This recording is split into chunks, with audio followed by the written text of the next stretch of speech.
კვლავ კრიტიკის საგანია განათლების ეგრეთ წოდებული რეფორმა. სამედიცინო უნივერსიტეტის გამოწვევაა, რომ იღებენ ჭარბად უცხოელ სტუდენტებს, ფიქრობთ, უნდა დაინერგოს კონკრეტული პრინციპი. ამის შესახებ ოცნების პარლამენტში ირაკლი კობახიძემ გასულ კვირას განაცხადა. თუმცა კობახიძემ იქვე აღიარა, რომ უცხოელი სტუდენტებისთვის დაწესებული შეზღუდვით ისინი 80 მილიონს დაკარგავენ. ოცნების ინიციატივის მიხედვით სახელმწიფო უნივერსიტეტები პროფილური გახდება და მასში სწავლა უცხოელებს აღარ შეეძლებათ. როგორ ეხმაურებიან ამ საკითხს უნივერსიტეტები? მარიამ ლეკიაშვილი დეტალებით.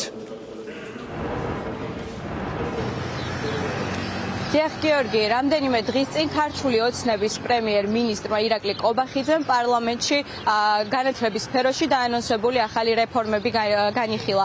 ამ მიდგომებით სახელმწიფო უნივერსიტეტები გახდება პროფილური და მასში უცხოელ სტუდენტებს სწავლა აღარ შეეძლებათ.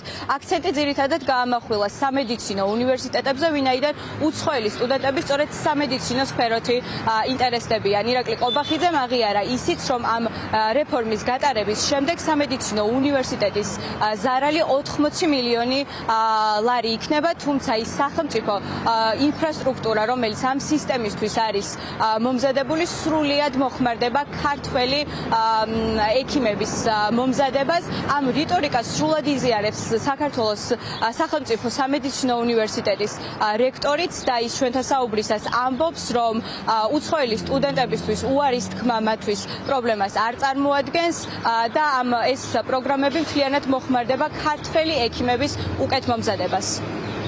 საერთაშორისო სტუდენტი ერთი მხრივ კარგია, რა თქმა უნდა, იმიტომ რომ ფინანსური რესურსია უნივერსიტეტისთვის, მაგრამ და ფინანსური შემოსავლის წყაროა უნივერსიტეტისთვის, მაგრამ რა თქმა უნდა, მას ასევე მიაქვს აკადემიური, ადმინისტრაციული და ინფრასტრუქტურული რესურსიც, იმიტომ რომ ხო ხმარდება ამ სტუდენტებს ჭირდებათ განათლება, ჭირდებათ ოთახები, ჭირდებათ პედაგოგები.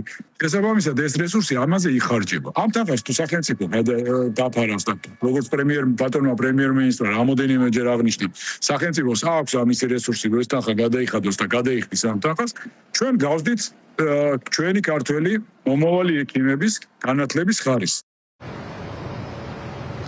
ირაკლი კობახიძის ახირება დაფასებენ ამ ახალ რეფორმას სხვა ქართული სახელმწიფო უნივერსიტეტის პროფესორები. ისინი ჩვენთან საუბრისას ამბობენ, რომ არც ერთი კვლევა არ არსებობს, რომელიც ამ ცვლილების აუცილებლობას დაადასტურებს. ასევე საფრთხის ქვეშ დგება ქართული სახელმწიფო უნივერსიტეტების ადგილი საერთაშორისო ასპარეზზე და საგრძნობლად შემცირდება საერთაშორისო ორმხრივი გაცვლითი პროგრამები, ვინაიდან არც ერთი ევროპული უნივერსიტეტი არ ითანამშრომლებს ისეთ საგანმანათლებლო დაწესებულებასთან, რომელიც არის ვიწრო პროფილური და რომელშიც უცხოელი სტუდენტები არ სწავლობენ. არ მოგვისმენია არანაირი დასაბუთება, რატომ არის ეს აუცილებელი, რა კვლევები ჩატარდა, რომელიც ამას ასაბუთებს, რაც კიდევ ერთხელ ხაზს უსვამს იმას, რომ ეს უბრალოდ ახირებაა და არა გააზრებული რეფორმა.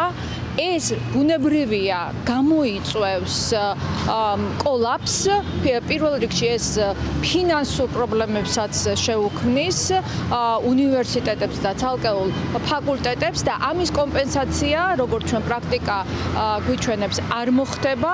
ამისი არც რესურსები არის და არც ის ვიცით, საიდან უნდა გაჩნდეს უნივერსიტეტებში და უმაღლეს განათლებაში ინვესტიცია. სავარაუდოდ ეს არის სატყუარა, ეს არის გაუაზრებელი წამოწყება. ჩვენი ქვეყანა ძალიან დიდი ხანი ცდილობდა, რომ აღმოჩენილიყო საერთაშორისო რეიტინგებში. საერთაშორისო რეიტინგებში ერთ-ერთი გამზომველი ფაქტორი არის საერთაშორისო სტუდენტების წილი საგანმანათლებლო დაწესებულებებში.